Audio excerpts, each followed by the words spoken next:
Hello, welcome to virtual class. My name is Daniela. In this class, we will see Unit 3 with the topic Cultural Norms and Cultural Storms.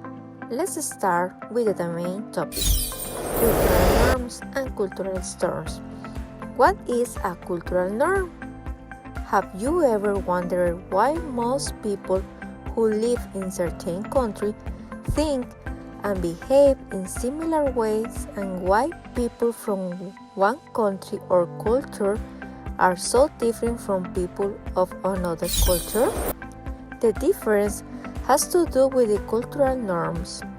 The term culture refers to attitudes and patterns of behavior in a given group. Norm refers to attitudes and behaviors that are considered normal, typical, or average with a group.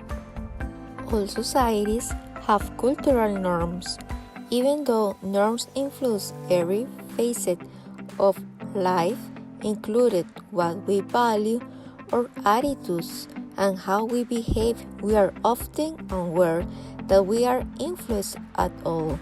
For example, in Costa Rica, shake hands when you meet someone. It's normal to show physical contact in public, like a kiss on the cheek. In Japan, a bow is made by slightly bowing the body when greeting a person. Physical contact is not demonstrated in public. Cultural norms are the standards we live by. They are the shared expectations and rules that guide behaviors of people within social groups. For example, in some countries, women are expected to cover themselves from head to toe. In others, bikini bottoms are plainly sufficient. In some places, baskets are carried in the arms. In others, they are placed on the head. Diversity of people. All countries have their different cultures that have their respective standards.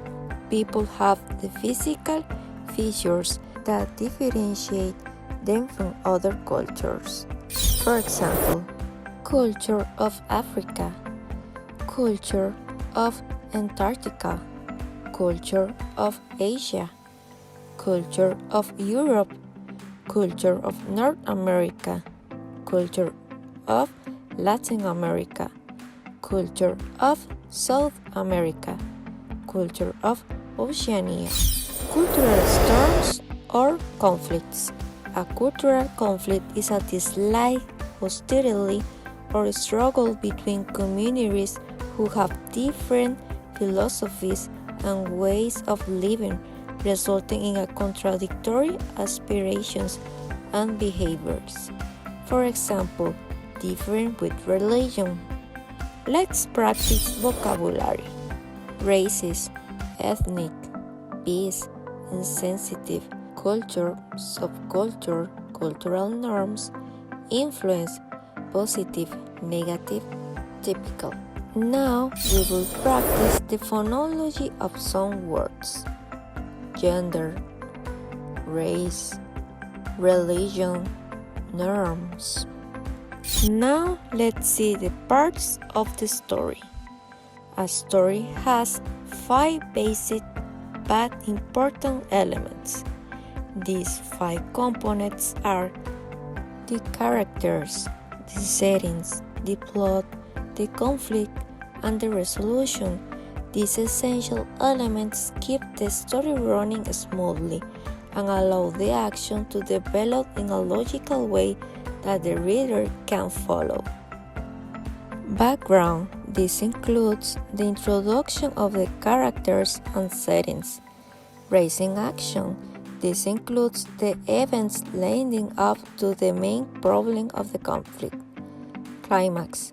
This is when the problem reaches a high point.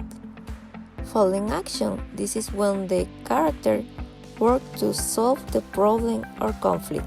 Resolution is how things end up in the story. Let's see grammar. Modal verbs. The modal verbs include can, must, may, might, will, would, should.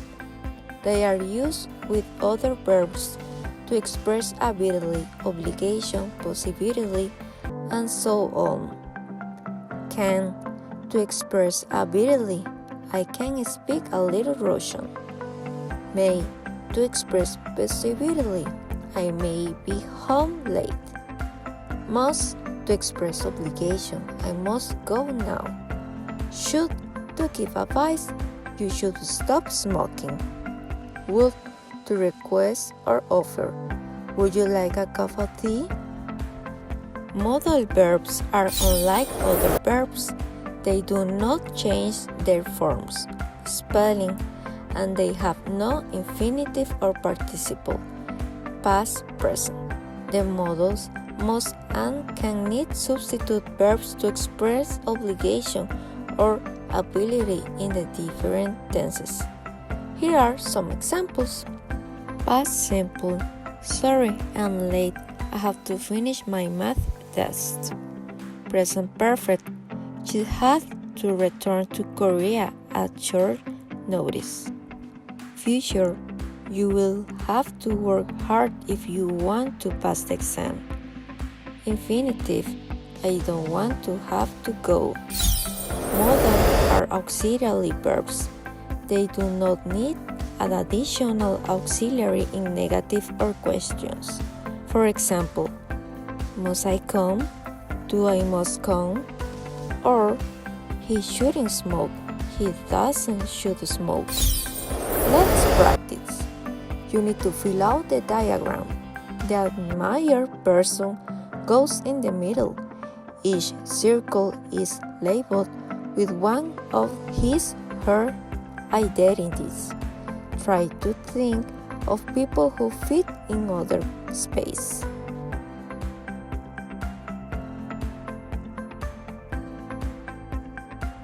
Now let's see what you did.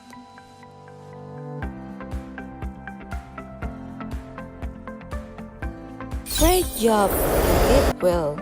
Thanks for watching this video. I hope the video helps you to learn more about cultural norms and cultural terms. Follow more videos for more knowledge.